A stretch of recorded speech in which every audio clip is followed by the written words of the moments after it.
So, is there such a thing as a perfect golf grip? No. Hi guys, my name is Peter Finch and this is a Swing Quest video where we look at parts of the golfing technique and hopefully give you more information so you can go ahead and improve your own game. So in this video, we're going to be having a look at what a neutral grip is, what a strong grip is, what a weak grip is, and why those classifications, while useful, might be on their way out the door. Now, the reason for this is within coaching for many, many years, it's been assumed that a neutral grip is generally the best way to go for most players. But a quick look around at the very best golfers in the world, your Dustin Johnsons, your John Rahms, to take two examples, they don't grip it in a neutral manner. So the very best players in the world, they're not gripping it the same. They're not gripping it via a textbook method, and yet they're able to produce very good shots. Now, first of all, let's have a look at the golf grip and exactly what the neutral, the weak, and the strong grips are. A neutral grip is named because it allows the club face to stay quite square in relation to target line throughout the swing if you are swinging in a technically correct manner. A strong grip will generally close the club face down to target, make the ball go a little bit left. A weak grip will generally cause a shot to go off to the right-hand side, and this is the one that a lot of people struggle with the most. Now, when I'm coaching golfers down at the Quest Golf Academy, I will get them to grip the club in whichever way is going to be suiting their swing. Or if they have a bad grip which is causing problems within their swing, then yes, again, I will change it. Now, grip changes should not be taken lightly. When you change a grip, it will feel horrendous. It always does. It's your only point of contact with the club. Even a tiny change can make a huge difference in how that club feels in your hands. So if you're making a big change, yeah, hang on to your hats. So what I'm going to show you here is a bit of an experiment that I did now in the Quest Golf Academy. So I took my normal swing, so what I would be putting on a ball usually, and I have a fairly neutral to slightly strong grip. Now with the experiment that I did, my delivery into the ball is relatively neutral to slightly on the inside. Now with a closed club face in relation to target and that path, the ball was going too far off to the left-hand side, so I was hooking it and pulling it left. When my grip was nice and neutral, that's when I was able to find target a lot more consistently. That is the grip that I generally use. When my grip was weak, that's when the ball was flailing away to the right-hand side and I was missing short and right. So just have a very quick look at the data here and have a look through those shots, and you can see that generally that was the pattern that I was showing.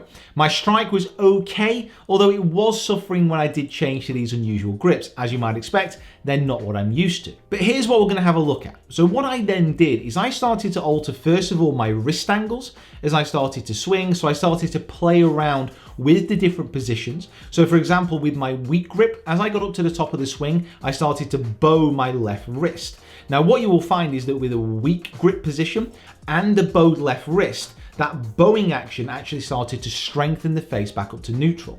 Now that means that with my weak grip and with a bowed wrist, I was able to deliver the club face into impact in a consistent manner. Now, if you think about someone like a John Rahm, that is what he does. He has a weak grip, bows the wrist, and maintains that bow or flexion as he starts to move into impact. If you have a look at someone like Dustin Johnson, who has a very, very bowed position at the top with the wrist and a strong grip, that's when it starts to become interesting. But again, what you will see with Dustin Johnson is as he starts to move through the ball is an incredible amount of body turn, an incredible way to deliver that club and actually get the club exiting a little bit low and a little bit left and holding that club face off in relation to his path. Because remember, if you want to hit a fade, that club face is actually going to be close to your target and yet remaining open to your path. If you want to hit a draw, the club face is close to path and yet remains open to target. So this is what you need to be wary of when you start trying to change that grip.